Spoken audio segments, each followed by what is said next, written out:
We've seen China be the best performing developed market in the world this year. We've seen the U.S. markets hit new highs. What's caught my eye is the fact that Europe, your markets over there, are actually starting to show some signs of life.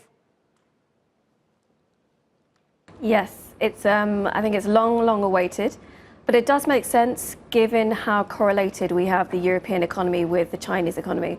So as you expect to see the Chinese economy recover and at least stabilize, it should also lift European growth. And of course, on top of that, we've also got quite a supportive ECB at this stage.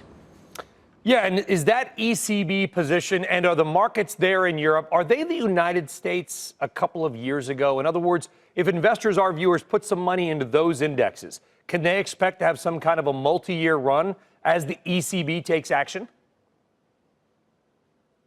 I think it's difficult to say with Europe because, I mean, it continuously disappoints. And I mean, we're hoping that this is finally the year that it starts to show through. I think the one thing is that we've seen so many outflows from European indices and equity outflows that it's so under-owned that you just need a slight improvement in sentiment, maybe coming from a better economy.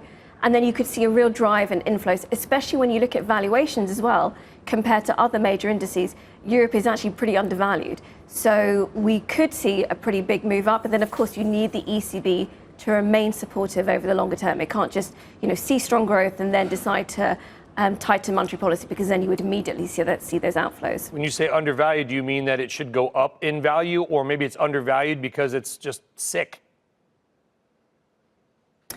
I mean, there's a good reason why it has been pretty cheap, and that's because it has continuously underperformed, and there's been political risks from Brexit, from Italy, European parliamentary elections coming up.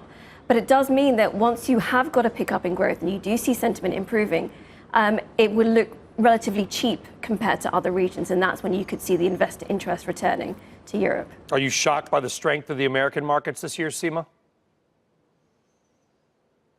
I think what was, if you look back compared to where we were in December, yes, absolutely. I don't think many people would have expected the S&P 500 to be as high as it is. But then when you look at what the Fed has done with this very, very significant dovish pivot, then it does make some sense. I would maybe have some concerns going forward, though. If you look at comparing the equity markets and the bond markets, there's a disparity there. The bond market is maybe sending out some more concerning signals, whereas the equity market is saying things are pretty strong. Somewhere this needs to come together, and maybe that suggests that we could have a slightly weaker second half of the year ahead for the US. But overall, I think it's definitely a lot better than where we expected to be at the end of last year.